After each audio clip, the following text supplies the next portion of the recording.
دران صاحب، نظام کی تبدیلی آپ سمجھتے ہیں کہ بہتر ہوگا یا جو جمہوریت کے نام پہ مذاق ہے اس کو ختم کیا جائے؟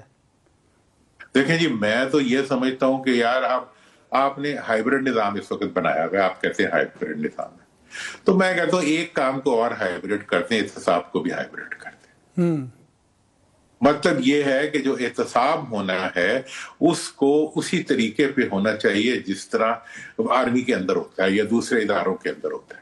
یہاں پہ تو قوانین ہی تبدیل ہو جاتے ہیں جس میں آپ کے سیاستدانوں کے اوپر کیسز بنتے ہیں، آ کے وہ اپنی میجورٹی دکھاتے ہیں اور اپنے قوانین تبدیل کر دیتے ہیں، قوانین بدل دیتے ہیں۔ بھائی آپ نے ابھی تک آپ یہ دیکھ لیں کہ انہوں نے عدلیہ کو اپنی دھر کی طرح استعمال کیا، ٹھیک ہے جی، 2-3 دفعہ جو ہے اسٹیبلشمنٹ نے شاید ان کو استعمال کر لیا ہوگا، اس کے بعد انہوں نے وہ قوانین ہی ختم کروا دی انہی کے نام لگا کے۔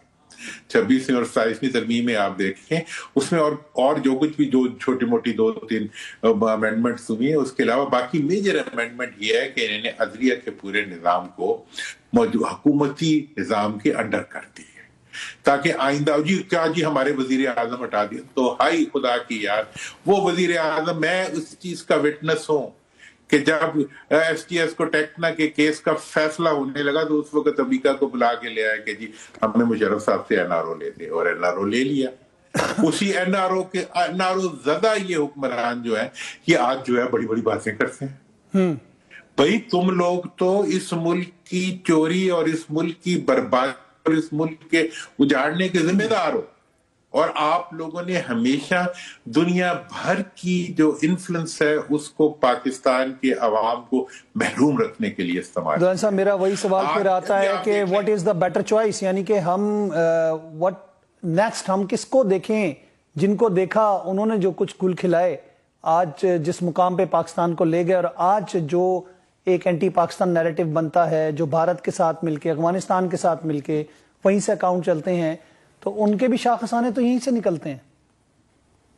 دیکھیں اصل میں بات یہ ہے نا کہ اب آپ جتنے بھی لوگوں کو دیکھ لیں، پرفارمنس تو سب کی ماشاءاللہ ایسی ہے 19 کے فرق کے ساتھ، ٹھیک ہے نا جی، اور پھر یہ ہے کہ جو مشکل میں آتا ہے وہ ہر ایک کے ساتھ ملنے کے لیے تیار ہو جاتا ہے، مطلب جدھر مرضی بلا لیں۔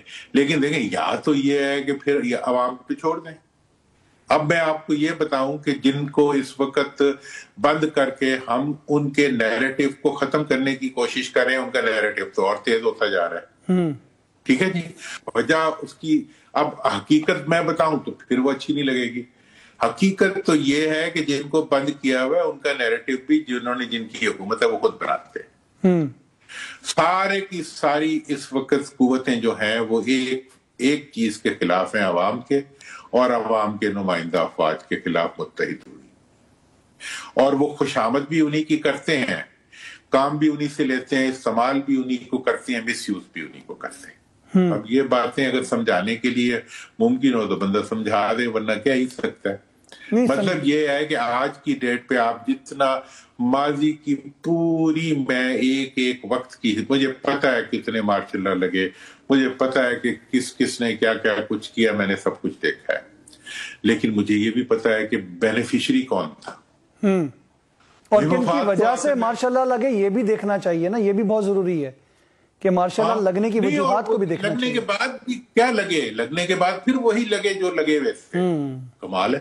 آپ مجھے 73 کے بعد سے پاکستان میں حکومت جو ہے مجھے کب بتائے ان 2 خاندانوں سے نکلی ہے یا ایلیٹ کے کیپچر سے نکلی ہے۔ میں مشرف صاحب کی حکومت کا حصہ رہا ہوں، میں نے ضیاء صاحب کی حکومت دیکھیں، بھٹو صاحب نے ہائبرڈ نظام بنایا، یحییٰ خان کے ساتھ ملک توڑ دیا اور زبردستی حکمرانی اپنے لیے لے لی، ادھر تم اور ادھر ہم کر کے، ٹھیک ہے۔ اس کے بعد اپنا ضیاء صاحب آئے، ضیاء صاحب کے ساتھ میاں صاحب مل گئے، اور میاں صاحب نے ضیاء صاحب کے بیٹے کو تو فارغ کر دیا، ان کے سر کے اوپر سے انہیں اپنی مسلم لیگ بنا لی، ان کا سیارہ گٹ گیا اور وہ آگے۔ اس کے بعد جو ہے پھر جب میاں صاحب کی حکومت ختم ہوئی تو بی بی نے اس کی سپورٹ کی، مشرف صاحب کا آ گیا۔ مشرف صاحب کی جو حکومت تھی وہ 4-6 سال جو رہی، اس کے بعد پھر جناب این آر او لیا گیا، اور این آر او میں آپ نے اپنے سارے گناہ اور ساری پرانی جو کوتاہیاں تھی جو over the period of time ripe ہو چکی تھی آپ کے خلاف، ان ساروں کو آپ نے ڈسمس کرا دیا۔ اس کے بعد سے جو ہے آپ ایک ایسا ہر ہائیبرڈ نظام کے اندر جو گھاٹا ہوا ہے وہ کس کو ہوا ہے؟ وہ اس حکمران کو ہوا ہے جس کو انہوں نے آگے کر دیا تھا.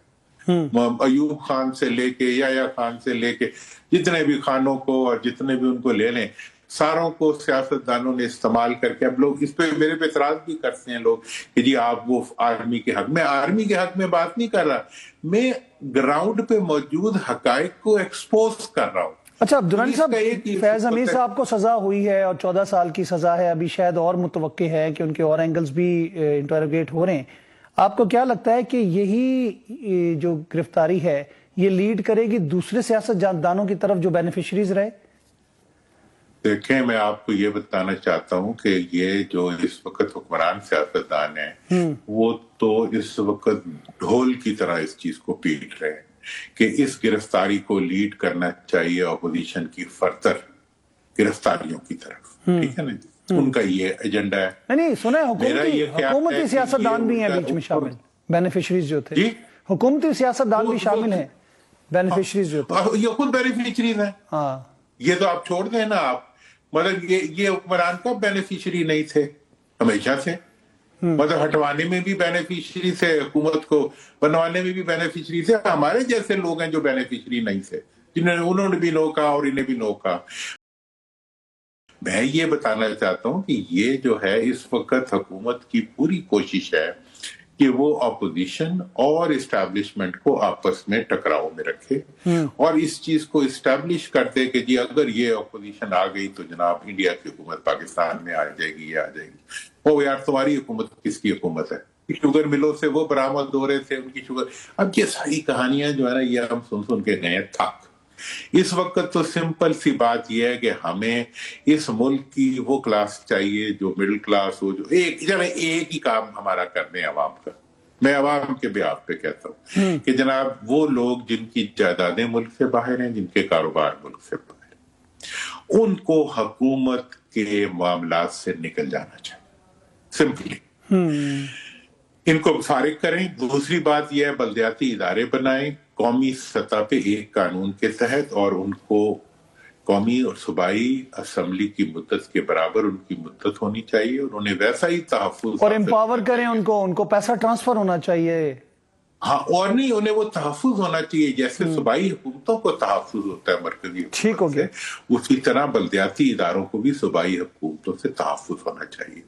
تیسری چیز جس کے لیے جو کہ بہت ضروری ہے ہمارے لیے کہ ہم اس ملک کے اندر جس حد تک جن صوبوں کے بارے میں طے ہو چکا ہے کہ ان کو بننا چاہیے ان کو ہم بنائیں.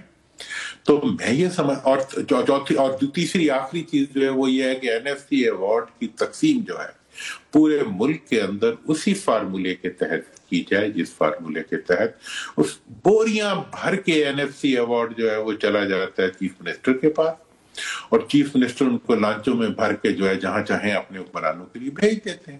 یہ تو عوام اب IMF بھی کہتا ہے، سارے یہ کہتے ہیں کہ جی یہ چونکہ پیسہ لگتا نہیں ہے عوام پہ اس لیے ملک کی پروڈکٹیوٹی نہیں بڑھتی. اب بس یہ ہے سڑکیں بنا دیتے ہیں جتنی بنانی ہوتی ہیں، اس میں سے کمیشن کھا لیتے ہیں، تو بالکل ٹھیک ہے. یہی ترقی ہے، ملک کی سڑکیں بن جائیں، پل بن جائیں، یہی ترقی ہے. عوام نہ بنے، عوام بن گئے تو پھر ان کے لیے چیلنج بن جاتا ہے. اس لیے عوام کو غریب سے غریب تر کر دیا جائے. دران صاحب آپ اس حق میں ہیں کہ یہ جو NFC ایوارڈ اور 18ویں ترمیم کی چند شقوں کو چھیڑنے کی بات کی جا رہی ہے، شاید 28ویں ترمیم میں وہ تمام چیزیں آ جائیں گی جس میں ہیلتھ اور ایجوکیشن یہ چیزیں جو ہے وہ وفاق کے پاس واپس آئیں، تو آپ اسی سے ایگری کرتے ہیں؟